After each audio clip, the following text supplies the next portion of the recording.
नमस्कार मेरे प्रिय विद्यार्थियों, आप सभी का हार्दिक स्वागत और अभिनंदन है। मैं डॉक्टर विनी शर्मा आज आपके सामने लेकर आई हूँ स्वतंत्र भारत की राजनीति पुस्तक का अध्याय 4 भारत के विदेश संबंध।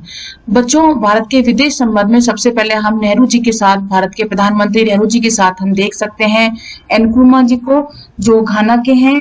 और फिर उसके बाद हम देख सकते हैं मिस्र के नासिर और सुकर्नो इंडोनेशिया के, ये सुकर्नो है इंडोनेशिया के, और ये हैं टीटो यूगोस्लोवाकिया के। इन पांचों नेताओं को आप भली भांति देख सकते हैं, आप भली भांति इनको पहचान सकते हैं। और आपको याद होगा कि जो हमने पिछली पुस्तक पढ़ी थी समकालीन विश्व में राजनीति, जिसमें हमने चर्चा की थी गुट निरपेक्ष नीति की, गुट निरपेक्ष आंदोलन की, उसमें हमने आपको ये बताया था विद्यार्थियों कि गुट निरपेक्ष आंदोलन भारत ने शीत युद्ध यानी कि सोवियत संघ और संयुक्त राज्य अमेरिका से पृथक रहने की नीति को अपनाया था। और इसी गुट निरपेक्ष आंदोलन को प्रभावी बनाने के लिए, उसकी स्थापना करने के लिए इन 5 नेताओं की महत्वपूर्ण भूमिका रही है। तो विद्यार्थियों, इसी के साथ ही हम इस अध्याय में यह पढ़ेंगे विद्यार्थियों कि घरेलू चुनौतियों पर हम इसमें नजर, हमने पिछले अध्याय में, ये पिछले जो भी 3 अध्याय हमने पढ़े थे उनमें हमने काफी चर्चा की थी। और इस मोर्चे पर भी हमने देश के नेताओं ने, जिसे हम विदेशी संबंध या वैदेशिक संबंध कहते हैं, एक नई राह अपनाई भी थी। और बाहरी चुनौतियों के मामले में हमने गुट निरपेक्ष नीति का पालन किया था, यानी कि जिन आधारों पर, जिन परिस्थितियों में भारत आजाद हुआ था उस समय शीत युद्ध का माहौल था। और शीत युद्ध के उस माहौल में भारत ने गुट निरपेक्षता की नीति का पालन किया था, अर्थात वह संयुक्त राज्य अमेरिका का गुट और सोवियत संघ के गुटों से पृथक रहने की नीति को अपनाया था। बहरहाल हमारे नेताओं को पड़ोसी देशों से हुए युद्ध से भी निपटना पड़ा। भारत को अपनी पड़ोसी देशों से 1962 में, 1965 में और 1971 में युद्ध लड़ना पड़ा था। इन लड़ाइयों और हमारी विदेशी संबंधों को देश की राजनीति ने एक शक्ल प्रदान की थी, मतलब एक रूप प्रदान किया था। मतलब इन लड़ाइयों ने, कौन सी लड़ाइयां? 1962 की, 1965 की और 1971 की जो युद्ध हुए थे, उनमें भारत का एक नया ही नक्शा या एक नया ही रूप दिखाई दिया। देश की राजनीति स्वयं भी इस क्रम में प्रभावित हुई। मतलब भारत देश की जो राजनीति है इसी आधार पर प्रभावित भी हुई और इसी आधार पर उसने अपनी वैदेशिक नीति का निर्धारण भी किया। विद्यार्थियों, इस अध्याय में हम निम्न बातों की चर्चा करेंगे। सबसे पहले हम बात करेंगे भारत के वैदेशिक संबंधों ने किन अंतर्राष्ट्रीय परिस्थितियों में आकर ग्रहण किया और भारत की विदेश नीति किन सिद्धांतों से निर्देशित हुई, चीन और पाकिस्तान के साथ भारत के रिश्ते कैसे रहे, और साथ में हम यह भी पढ़ेंगे विद्यार्थियों कि भारत की परमाणु नीति का उद्भव किन स्थितियों में हुआ। तो इस आधार पर विद्यार्थियों हम इस पाठ को पूरा समझने का प्रयास करेंगे। और इसके साथ ही बच्चों, हमने जैसे ऊपर की तस्वीर के बारे में देखा, 1960 में न्यूयॉर्क में गुट निरपेक्ष देशों की संगोष्ठी हुई। इसमें नेहरू, घाना के एनक्रुमा, मिस्र के नासिर, इंडोनेशिया के सुकर्नो और यूगोस्लोवाकिया के टीटो, ये सभी जो है मैंने आपको अभी बताए, वो सभी साथ नजर आ रहे हैं। तो विद्यार्थियों, हम शुरुआत करते हैं हमारे अध्याय की, भारत के विदेश संबंध। सबसे पहले हम पढ़ेंगे अंतर्राष्ट्रीय संदर्भ।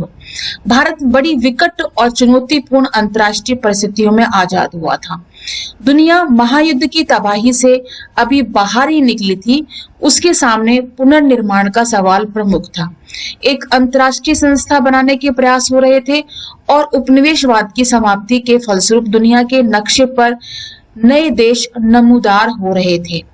क्या मतलब हुआ इसका कि उपनिवेशवाद की समाप्ति के बाद, मतलब जिन देशों को बड़ी शक्तियों ने, बड़ी राजनीतिक शक्तियों ने उपनिवेश बना रखा था, अपने नियंत्रण में रख रखा था, वे दुनिया के नक्शे पर, यानी दुनिया के नक्शे पर, वैश्विक नक्शे पर वे नमूदार हो रहे थे, मतलब अपने आप को प्रदर्शित कर रहे थे, मतलब वो दिखाई दे रहे थे। नए देशों के सामने लोकतंत्र कायम करने और अपनी जनता की भलाई करने की दोहरी चुनौती थी। नए देशों के सामने क्या था? लोकतंत्र को कायम करना बनाए रखना और जनता की भलाई करना, ये दोहरी चुनौतियां उनके सामने थी। स्वतंत्रता के तुरंत बाद भारत ने जो विदेश नीति अपनाई, उनमें हम इन सारे सरोकारों को देख सकते हैं। वैश्विक स्तर के इन सरोकारों के अलावा भारत की कुछ अपनी चिंताएं भी थी। अंग्रेजी सरकार अपने पीछे अंतर्राष्ट्रीय विवादों की एक पूरी विरासत छोड़ गई थी। अंग्रेजी सरकार जो थी, ब्रिटिश सरकार जो थी, वो अपने पीछे बहुत सारे अंतर्राष्ट्रीय विवाद छोड़ के चली गई थी। बंटवारे के कारण अलग से दबाव पैदा भी हुए थे। गरीबी मिटाने का काम सामने खड़ा था। मतलब जैसा कि हमने पिछले अध्यायों में पढ़ा था कि सबसे बड़ी हमारे लिए चुनौती थी गरीबी के मकड़ जाल से निकलना, वो हमारे सामने खड़ा हुआ था। कुल जमा इन्हीं संदर्भों के बीच भारत ने एक स्वतंत्र राज्य के रूप में अंतर्राष्ट्रीय मामलों में भागीदारी प्रारंभ कर दी। कहने का तात्पर्य यह है विद्यार्थियों, क्योंकि इन सब परिस्थितियों के होने के बावजूद भी भारत जैसे स्वतंत्र राष्ट्र ने वैश्विक मामलों में, अंतर्राष्ट्रीय मामलों में अपनी भागीदारी प्रारंभ कर दी थी, अपना सहभागिता प्रारंभ कर दी थी। एक राष्ट्र के रूप में भारत का जन्म विश्व युद्ध की पृष्ठभूमि में हुआ था। ऐसे में भारत ने अपनी विदेश नीति में अन्य सभी देशों की संप्रभुता का सम्मान करने और शांति कायम करने, अपनी सुरक्षा सुनिश्चित करने का लक्ष्य सामने रखा था। देखो कितनी बड़ी बात है कि एक राष्ट्र के रूप में भारत का जन्म विश्व युद्ध की पृष्ठभूमि में हुआ था। मतलब जो सेकेंड वर्ल्ड वॉर हुआ था उसकी पृष्ठभूमि में भारत का जन्म हो चुका था। और ऐसे में भारत ने अपनी विदेश नीति में क्या अपनाया? संप्रभुता का सम्मान, कि वह अपने देश की संप्रभुता का सम्मान भी करे और अन्य देशों की संप्रभुता को भी सुनिश्चित करे। उनको उनके अन्य देशों के साथ भी शांति कायम करे और सुरक्षा सुनिश्चित करे। इस लक्ष्य की प्रतिध्वनि संविधान के नीति निश्चित सिद्धांतों में भी हमें सुनाई देती है। जैसा कि हमने पिछली क्लास में 11th क्लास में भारत का संविधान पढ़ा था, उसमें हमने अनुच्छेद 51 में हमने यह देखा था कि भारत नीति निर्देशक सिद्धांतों के अंतर्गत अंतर्राष्ट्रीय शांति और सुरक्षा कायम करेगा। इस संदर्भ को हमने पिछली कक्षा में भी बहुत ही विस्तृत तरीके से समझा था। जिस तरह किसी व्यक्ति या परिवार के व्यवहारों को अंदरूनी और बाहरी कारक निर्देशित करते हैं। क्या मतलब? जिस तरह किसी व्यक्ति या परिवार के व्यवहारों को अंदरूनी और बाहरी कारक निर्देशित करते हैं, उसी तरह एक देश की विदेश नीति को बनाने में घरेलू और अंतर्राष्ट्रीय वातावरण भी असर डालता है। समझ में आया विद्यार्थियों?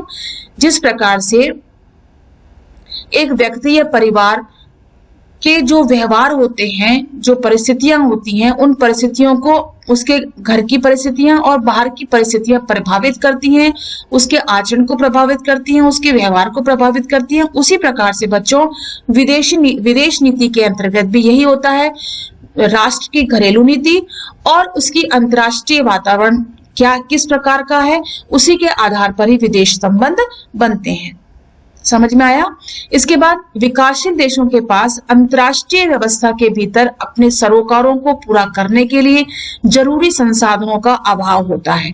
कहने का तात्पर्य विकासशील देश जो हैं, जो अभी स्वतंत्र ही हुए हैं और उनके पास विकास के बहुत से कार्य उन्हें करने हैं, ऐसे देश अंतर्राष्ट्रीय व्यवस्था के भीतर अपने सरोकारों को पूरा करने के लिए जरूरी संसाधनों का अभाव होता है। ऐसे राष्ट्रों के पास संसाधन प्रचुर मात्रा में नहीं होते हैं।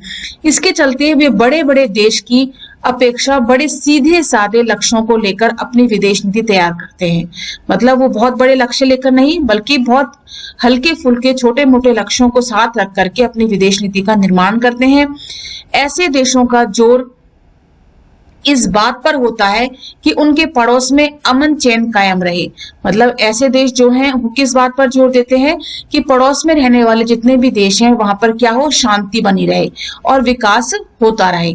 इसके अतिरिक्त विकासशील देश आर्थिक और सुरक्षा की दृष्टि से ज्यादा ताकतवर देशों पर निर्भर होते हैं।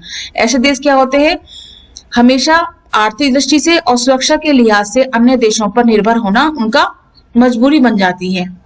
इस निर्भरता, क्योंकि उनके पास संसाधन प्रचुर मात्रा में नहीं होते हैं, इस निर्भीकता का भी उनकी विदेश नीति पर जब तब असर पड़ता है दूसरे विश्व युद्ध, मतलब जब वो किसी न किसी दूसरे देश के प्रति आश्रित हो जाते हैं, निर्भर हो जाते हैं, तो उसकी जो निर्भरता है ये क्या करती है, उनकी विदेश नीति को प्रभावित करती है।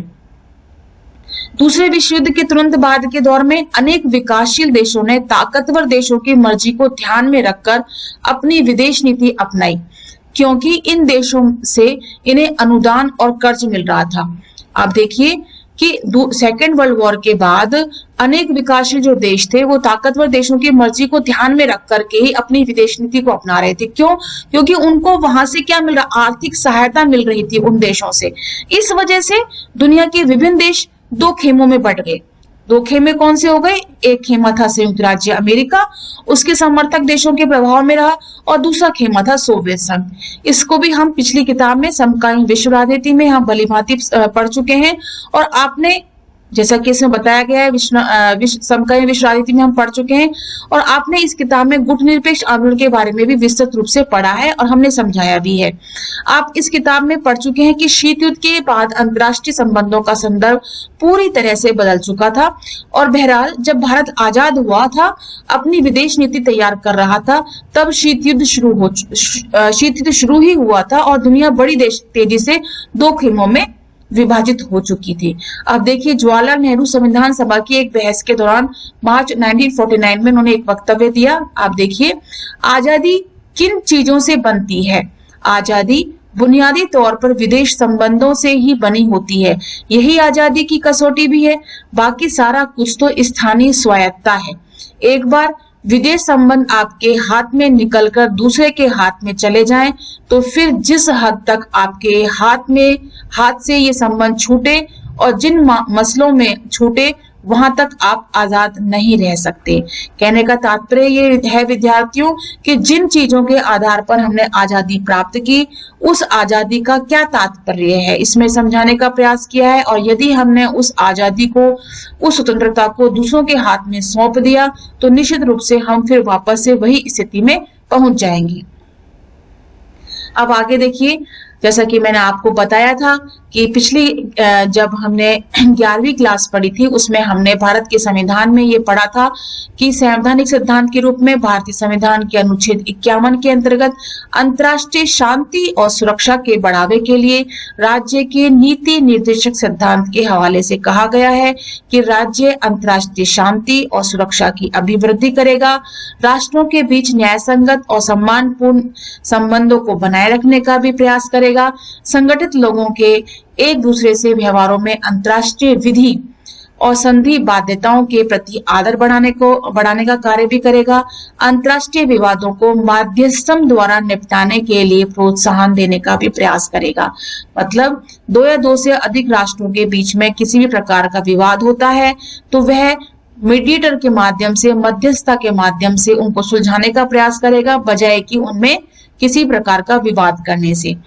तो आप देख सकते हैं कि क्या 1950 और 1960 के दशक की विश्व राजनीति में भारत इन दोनों में से किसी खेमे में शामिल था? आप खुद सोचिए, खुद बताइए। वास्तव में भारत किसी भी खेमे में यानी किसी भी गुट में शामिल नहीं था। क्या भारत अपनी विदेश नीति को शांतिपूर्ण ढंग से लागू करने और अंतर्राष्ट्रीय झगड़ों से बचे रहने में सफल रहा?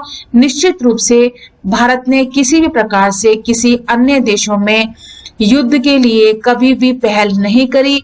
हमेशा उसने शांतिपूर्ण ढंग से कार्य करने का प्रयास किया, सहनशीलता का उदाहरण प्रस्तुत किया, भाईचारे का उदाहरण प्रस्तुत किया, जिसे हम बंधुता भी कहते हैं, सौहार्द की भावना को उन्होंने परिपूरित किया। कहने का तात्पर्य यह है विद्यार्थियों, जिस प्रकार से भारतीय संविधान के अनुच्छेद 51 में जो ये 4 बातें बताई गई हैं, उसी के आधार पर ही भारत ने अपनी वैश्विक नीति का निर्माण किया और अंतर्राष्ट्रीय शांति और सुरक्षा के बढ़ावे के साथ साथ उसने अपने क्षेत्र में, अपने देश के अंतर्गत गुट निरपेक्ष आंदोलन को एक गुट निरपेक्ष नीति के रूप में अपनी वैदेशिक नीति में समाहित किया। इसके साथ ही बच्चों, मैं आपसे आशा करती हूँ कि यह आपको समझ में आया होगा, इसका प्रारंभिक परिचय। और नेक्स्ट वीडियो में हम बात करेंगे गुट निरपेक्षता की नीति की। तब तक के लिए हम आपसे विदा लेते हैं और आपको नमस्कार करते हैं। धन्यवाद।